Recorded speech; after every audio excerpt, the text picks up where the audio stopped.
গাছগুলোর কি অবস্থা বলো। ঝড়ে সব এদিক ওদিক করে দিয়েছে। আমার মনে হচ্ছে আজকে ওয়েদারটা দেখে মনে হচ্ছে আজকে ঝড় হবে। গুড মর্নিং, শুভ সকাল বন্ধুরা। ঝড়ের ওয়েদার। সকালবেলায় ঘুরে দুজনে চলে এসেছি। কালকেও বাগানে ঢুকেছিলাম, একটু বাগানে জিনিসপত্রগুলো লন্ডভন্ড হয়েছে, কিছু আমও পড়েছিল, সেগুলোও ঘুরেছিলাম। আজকেও দেখছি অনেক কিছু লন্ডভন্ড হয়ে আছে, কালকে পুরোটা করতে পারিনি। হ্যাঁ, আজকে কিছুটা একটু হলেও করবো, নাহলে আবার আজকে ঝড় হলে আরও জমা হয়ে যাবে কাজ। ঠিক আছে বন্ধুরা, সবাই নিশ্চয়ই ভালো আছেন, আমিও ভালো আছি। দুজনে ঘুরে এলাম, অনেক সকাল সকাল উঠেছি। হ্যাঁ, আর আজকে ওয়েদারটা কেমন, কালকে অবশ্য ঝড় বৃষ্টি হয়নি, কিন্তু আজকে ওয়েদারটা খুব অন্যরকম আছে। তোমার লিচু ধরেছে, এই দেখো ধরেছে, এই যে দেখতে দেখি সব প্রত্যেক বছর এটাই একটু একটু করে হচ্ছে, ঝড়ে পড়ে যাচ্ছে। এরকম কিছু থাকে না না। এটা মানে কিনেছিলাম অনেকদিন আগে, মানে আমি গাছগুলো কিনি। হ্যাঁ, এটা কিনেছিলাম নারকেল গাছ, হয়ে গেল সুপারি গাছ। ও লম্বা হয়ে উঠে যাচ্ছে, আমাকে বলেছিল এটা লম্বা হয়ে কত উঁচুতে উঠে গেছে। এটা আমার রথের মেলা বলেছিল ছোট গাছে নারকেল, যার জন্য কিনেছিলাম, এইখানটা লাগিয়েছিলাম। ও মা দেখি কি ছোট গাছে নারকেল হয়ে গেল সুপারি, দেখেছেন কত উঁচু, কত বড়। হ্যাঁ, সুপারি হচ্ছে, খাওয়া হচ্ছে, এই লম্বা হয়ে উঠে গেছে। সবাই নিশ্চয়ই ভালো আছেন, ভালো থাকারই কথা। ঝড় বৃষ্টি হচ্ছে, এবারও ভালো, আমাদের এখানেও হচ্ছে। কিন্তু আমার মনটা খারাপ, সমস্ত আমটামগুলো পড়ে যাচ্ছে, তো বলুন না ওটা কি থাকবে। এই স্বাভাবিক প্রকৃতিটার নিয়মে এই মুকুল কত হয়েছিল, পড়েই গেল। মানে 80% পড়ে গেছে, 20% না আরো কতটা কি থাকবে। আবার কত ঝড় হলে কি হবে। ঠিক আছে, চলুন ঘরের দিকে যাই, কাজকর্ম আছে, একটু বাগানটাও আমাকে চিন্তা করে দেখতে হবে, পরিষ্কার পরিচ্ছন্ন একটু। অত নিজের হাতে কিছু গাছাতে জানেন বন্ধুরা, লোক করে ঠিক কথা, কিন্তু বেশি গাছাতে ওরা মারিয়ে দেয়। সেখানটাকেও আমাকে হাতে করে যত্ন করে না করলে আমার গাছগুলো তো সব নষ্ট, এরা প্রচুর গাছ নষ্ট করে দেবে। সত্যি কথা বলতে কি অনেক কষ্ট হয় তো গাছগুলো তৈরি করতে, বড় করতে। সবাই বলে বাহ বাহ বাহ খুব সুন্দর, কিন্তু এর পেছনে অনেক পরিশ্রম আছে, অনেক কষ্ট আছে। কোনো ফল ফুল যখন হয় সবারই ভালো লাগে, আমার তো ভালো লাগবে যে করে, যে লাগায়। কিন্তু অনেকে বলে যে বাবার পেছনে অনেক কষ্ট আছে, অনেক অনেক কষ্ট আছে। সেদিনে এক বড় বাল খোলকে 3-4 দিন পচিয়ে গাছের গোড়া দিয়েছে। যাই হোক, বৃষ্টিটা হয়ে গেল, ভালো হলো, আবার কিছুদিন পরে দিতে হবে।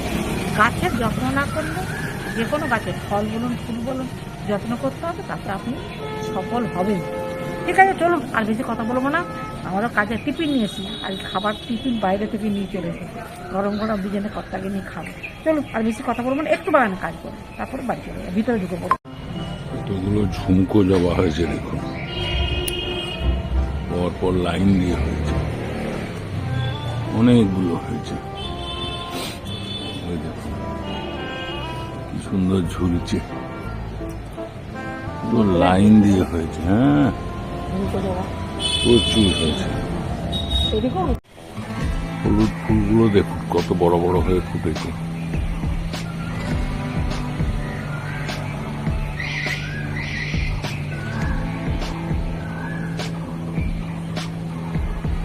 ডালে ডালে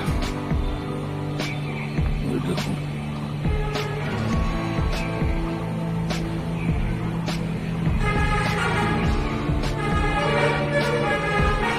দূরে একটা হয়েছে।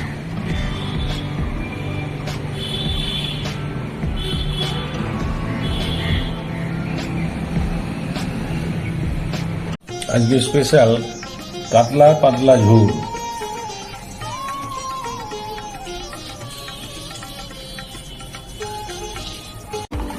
কাতলা মাছের না আলু দিয়ে পাতলা ঝোল করবো, বুঝলে। হ্যাঁ, অনেকদিন পাতলা ঝোল খাওয়া হয়নি, বেশি মশলা দেবো না, আদা জিরে, হ্যাঁ হ্যাঁ হ্যাঁ, আদা জিরে পেঁয়াজ সব মশলাই দেবো, কিন্তু পরিমাণে অল্প দেবো, বুঝতে পারছি। হ্যাঁ, একটু পাতলা টমেটো ধনেপাতা দিয়ে পাতলা একটু ঝোল করবো, তাই লবণ আর হলুদ মাখিয়ে দিই। দেশি মাছ তো একটু লবণ হলুদ মাখিয়ে দিলে কিছুক্ষণ রাখলে না ভালো হবে। মাছের মধ্যে লবণ হলুদ মানে ঢুকলে, যাকে বলে ম্যাগনেট করে রেখে দেওয়া, এখন সব ম্যাগনেট বলে, আমরা বলে নুন হলুদ মাখিয়ে রাখা। মশলাটা ঢুকবে আর কি, মশলা বলে কিছু না, এতে আবার কি মশলা দেবো, লবণ আর হলুদ, একটু হ্যাঁ একটু হলুদ বেশি দিলে ভালো লাগে। আমি বেগুন ভাজাতেও বেশি করে হলুদ দিই, আমার ভালো লাগে। হ্যাঁ, আর এই মাছে একটু বেশি গন্ধের হলুদ মাখিয়ে রাখলে, লবণ আর হলুদ, তাহলে মাছটা টেস্ট বা এই যে মাছের ভিতরে লবণ হলুদটা ঢুকে যায়। বেশ কিছুক্ষণ ধরে রেখে দেবো, বুঝলে? আচ্ছা, এটা এখন থাক, পরে ভাজবো। ভাজার সময় আবার দেখা হবে। থাক, চাপা দিয়ে রেখে দেবো। কটা গরম হয়ে গেছে। হ্যাঁ, একটু তেল দিয়ে একটু বেশি করে মাখিলে তো ভাজবো।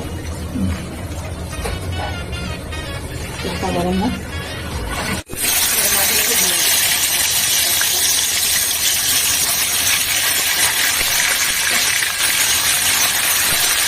আমি একটু তেল দিয়েছিলাম মাছটা যখন মাখিয়েছিলাম, তখন একটু তেল লবণ হলুদ দিয়ে মাখিয়ে রেখেছিলাম। এটা ভাজা হবে, তুলে নিচ্ছি, দেখতে পাল্টে সুন্দর করে ভেজে নিচ্ছি।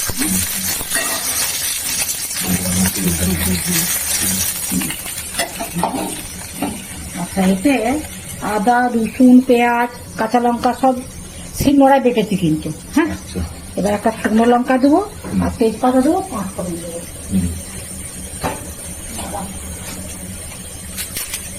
তেজপাতা,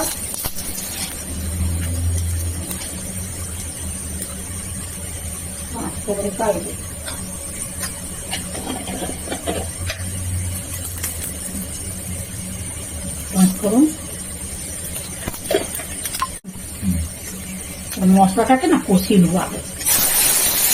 টমেটোটা দিয়ে দিই, একটা কাঁচা লঙ্কা দিচ্ছি বন্ধুরা, টমেটো দিচ্ছি একটা, ধনে পাতা আছে, হলুদ দিয়ে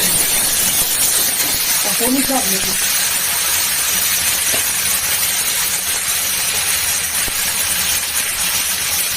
হলুদ দিয়ে দিয়ে দিবি, একটু ভেজা খাবো। সুন্দর করে আমি কষাই। হ্যাঁ, তারপরে খাচ্ছি আমার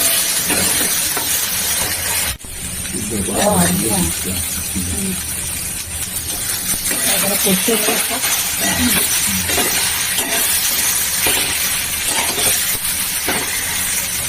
বাটার মশলা তো এখানে টেস্ট ভালো।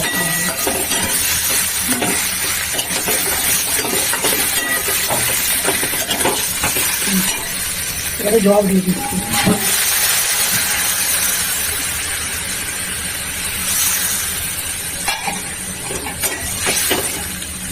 একটু ভুললাম,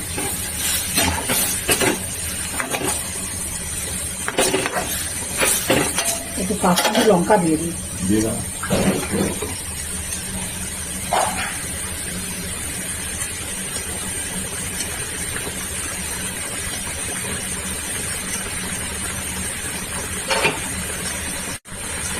একটু কাশ্মীরি লঙ্কার গুঁড়ো দিয়ে দিলাম, একটু মিষ্টি দিয়ে দিলাম। না, জিরে তো বাটা হয়েছে, সব বাটা মশলা দেওয়া হয়েছে, জিরে, রসুন, আদা, পেঁয়াজ, একটা কাঁচা লঙ্কা, হ্যাঁ, সব কিছু দেওয়া হয়েছে। তাও তোমার যদি মনে হচ্ছে কিন্তু জিরে খেতে ভালোবাসো, আমি একটুখানি দিয়ে দিই, একটুখানি দিয়ে দিলাম।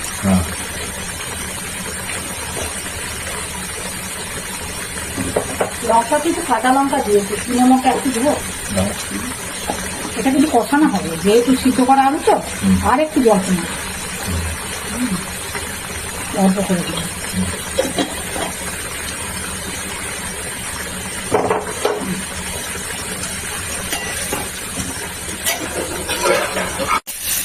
সুন্দর করে কষানো হয়ে গেছে কিন্তু বন্ধুরা। এবার এই যে গরম জলটা দিয়ে দেবো। ঠিক আছে, পাতলা ঝোল করবো, ভালো লাগে বড় মাছ তো, পাতলা ঝোল হলে। হ্যাঁ, গরম গরম ভাত, তার সাথে লেবু চটকানা আর মাছের ঝোল, বুঝলে? হ্যাঁ হ্যাঁ হ্যাঁ হ্যাঁ, আর তারপরে সিদ্ধ করে দিচ্ছি তো, আর ওটা সিদ্ধ করে দিচ্ছি না, এর টেস্ট আবার হয়। আলু সিদ্ধ করে রান্না করলে বন্ধুরা, আমি এর আগেও বলেছি যে তার টেস্ট আসবে। এটা ফুটুক। আচ্ছা, কি সুন্দর ফুটছে বন্ধুরা। অনেকদিন পরে পাতলা ঝোল করছি, বলো, খেতে কিন্তু ভালো লাগে। লেবুর রস দিতে হবে। রান্না কিন্তু প্রায় হয়ে এসছে বন্ধুরা। এটা ধনে পাতা দিয়ে দেবো করছে, একটু গরম মশলা দেবো, বুঝলে, তাহলে এই রান্না কমপ্লিট। দিয়ে দাও, যা দেবেন দিয়ে দাও। তোমার তো প্রায় শেষের মুখে। হ্যাঁ হ্যাঁ, একটু গরম মশলা দিয়ে দিই, তাহলেই হয়ে যাবে।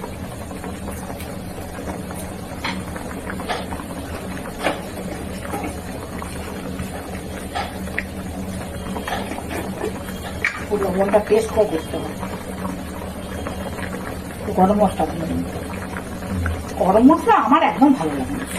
কর্তা মশলাই পছন্দ করে, ছেলেও বৌমা ওরাও খুব একটা না, কিন্তু কর্তা মশলাই খুব পছন্দ। তবে হ্যাঁ, সব তরকারি কিছু কিছু তরকারিতে লাগে তো, নাকি বলুন বন্ধুরা? তবেই তো টেস্ট হবে, আলাদা রকমের স্বাদ। দাঁড়াও, লবণটাকে দেখি। আসল তো লবণ, তুমি যতই যাই দাও, লবণ দিলে আর লঙ্কা আর কিছু লাগবে না। একদম লবণ হয়নি, আমি লবণ দিতেই ভুলে গেছিলাম, জানো। আশা করছি এবারে হয়ে যাবে। আর কিছু দেওয়ার নেই? না, রান্না কমপ্লিট। এবার রান্নাটা ঢেলে দেবো। ঝোল কমপ্লিট। হ্যাঁ হ্যাঁ হ্যাঁ হ্যাঁ, পাতলা ঝোল কমপ্লিট। ওটা নিম বেগুন, বুঝলে, নিম বেগুন একটু খুব বেশি নিও না। আরে এখন তো নিম বেগুন খাওয়ারই দিন, তাই না? প্রথম পাতে, তাই না, প্রথম গালে নিম বেগুন, তারপরে নিম বেগুন না দেখবে অনেকটা ভাতও খাওয়া হয়ে যায় নিম পাতা দিয়ে, বলো। এখন কচি কচি নিম পাতা খেতে দারুণ লাগবে।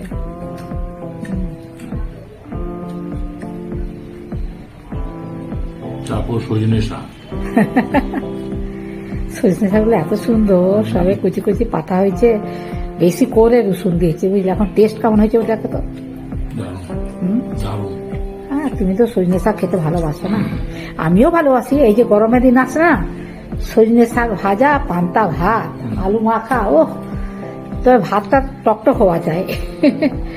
গরমের প্রত্যেকটা সিজনে না এক একটা শাকের বা সবজির টেস্ট লাগে, বুঝলে।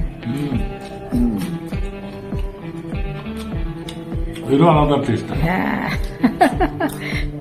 তবে লঙ্কাটা খুব একটা ঝাল নেই, জানো। আমি 2টো লঙ্কা খেয়েছিলাম সকালে, বোধহয় না কাঁচা লঙ্কা। সব লঙ্কাগুলো ঝাল নেই, কিছু কিছু আছে, কিছু কিছু। এবার তুমি মাছের ঝোলটা খাও। তুমি সব তরকারি খেয়ে বন্ধুদের সাথে কথা বলে বলে দেখছো।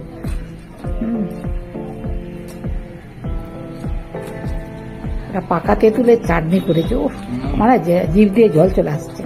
হ্যাঁ হ্যাঁ, পাকা তেঁতুলের চাটনি করেছে না। মাছের ঝোলটা আমাকে শিলনোড়ায় করে মশলাটা বাটা হয়েছে তো, খেয়ে বলো কেমন হয়েছে। আরে হ্যাঁ, দারুণ দারুণ বাবা, কর্তা মশাই বড় বড় আলু দিয়ে। ফ্যান্টাস্টিক হয়েছে। আমিও ভাবছিলাম দিনে একটা বড় কাতলা মাছ পেয়েছিলাম, কাটিয়ে নিয়ে এসেছিলাম গাদি পেটি করে, সেইটারই ঝোল করেছো। আলুগুলোও কিন্তু বড় বড় করে দিচ্ছি, আর তো বড় মাছ, বড়। হ্যাঁ, আমি সিদ্ধ করে নিয়েছি, ঝোলটাও বড় হয়েছে, ভালো হয়েছে। হ্যাঁ হ্যাঁ হ্যাঁ, খেতেও ভালো হবে। দারুণ দারুণ, এক ক্লাস। অনেকদিন পরে এরকম ভাবে মাছের ঝোলটা করলাম, পুরো মাংস রান্নার মতো। তবে হ্যাঁ, পরিমাণে মশলাগুলো একটু কম দিয়েছি। হ্যাঁ, একটু পাতলা পাতলা করেছি পরিমাণ। হ্যাঁ, রিচ তো করবো না, আমি ভেবেই রেখেছি আজকে রিচ করবো না। প্রচুর রিচ খাওয়া হচ্ছিল কদিন, তারপরে দেখলাম না, একটু হালকা পাতলা রান্না করতে হবে, তবে তো খেতে। ওটা কিন্তু ঢেঁড়স, আলু আর বিনস ভাজা। মাছটা কত সুন্দর করে ভাজা হয়েছে বলো তো। আজকে বন্ধুরা আমি মন দিয়ে ভালো করে, যে না, মাছকে ভাঙতে দেওয়া চলো, ভাঙলেই মনটা খারাপ হয়ে যায়। অনেক চেষ্টা করি, তবে হ্যাঁ, ওই যে তেল দিয়েছিলাম না, আমার মনে হয় ওই জন্যই ভাঙেনি। তেল, লবণ আর হলুদ দিয়ে রেখে দিয়েছিলাম অনেকক্ষণ, ওই জন্য হয়তো ভাজেনি। খুব সুন্দর হয়েছে, ভালো হয়েছে। ঠিক আছে, আর বেশি কথা বলছি না, তুমি খাও, বুঝলে। খুব সুন্দর হয়েছে, অনেকদিন পরে। হ্যাঁ, এরকম পাতলা ঝোল, এই তো লাল লাল পাতলা ঝোল, দারুণ খাচ্ছি। ঠিক আছে বন্ধুরা, কর্তা মশাই খাক, আমরাও সব খাবো, এরকমই তো চাই। হ্যাঁ, না, তুমি যদি এরকম ঝোল খাও, তবে আমাদের ঘরে কি বলুন তো, এটা আজকে হলো, কালকে আর কেউ খাবে না। আমারই ভালো লাগে না, একই জিনিস রোজ ভালো লাগে না। তারপরে সকালে তরকারি, রাত্রে ভালো লাগে না। আমরা রাত্রে এই যে মাছ আমরা করি, আমাদের রাত্রে কেউ মাছ খাবে না, আমাদের ডিম, রাত্রে আমাদের ডিম, শুধু বারবো তো ছাড়া। নালে ডিম, হয় গরম গরম ডিম ভাজা, নালে পোচ, নালে ডিমের ঝোল, নালে ডিমের কারি, এইসব আমাদের। আমরা মাছ রাত্রেবেলায় কেউ খাবে না, বুঝতে পেরেছেন? তার জন্য আমাদের মাছটা একবেলাই হয়, যা যা দেখছেন সব একবেলা। আবার রাত্রিবেলায় একটু হালকা, যেগুলো মানে খুব ইয়ে নয়, যেমন মুসুর ডালকে সিদ্ধ করলাম, হ্যাঁ, ডিম ভাজলাম, পোস্ত, পেঁয়াজ পোস্ত বাটি দিলাম, হ্যাঁ, এইরকম। দুধ তো আছে, আমাদের সবাই দুধ খায় রাত্রিবেলায়, যার জন্য এই সবগুলো আমাদের বেশি পছন্দ করে সব। ঠিক আছে বন্ধুরা? খুব বেশি ভারী খাওয়া না না না না না, হ্যাঁ হ্যাঁ, হালকা, তার সাথে একটা করে রুটি খাই আর একটু করে ভাত খাই। হ্যাঁ, বেশি তরকারি শাক রাত্রেবেলা তো শাক তো খাওয়াই চলে না, আর সর্ষে টর্ষে হাবি যাবে একদম না, একদম হালকা পাতলা সব খাওয়া হবে, সহজে হজম হয়ে যাবে, আর ভালোও লাগে। রাত্রেবেলা আবার কি আপনি মানে সব কিছু খাবেন, আমাদের তো ভালো লাগে না।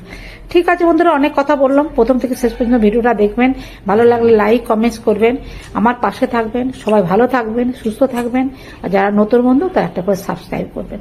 আর আজকে আমার কাতলা মাছের ঝোলটা কেমন হয়েছে বন্ধুরা, যার জন্য দুর্দান্ত হয়েছে, বন্ধুরা কি বলবে, আমি তো বলছি। আচ্ছা ঠিক আছে, আপনারা এ ক্লাস হয়েছে, ফ্যান্টাস্টিক। আপনারাও কমেন্টস করে জানাবেন। আসলে শিলনোড়ায় বাটা মশলার টেস্ট আলাদা, এই আর কি। রান্নাটা এইভাবে করতে হবে। হ্যাঁ, ঠিক আছে, এখন রাখছি, আবার পরে অন্য দিন দেখা হবে। ভালো থাকবেন, সুস্থ থাকবেন, নমস্কার, ধন্যবাদ।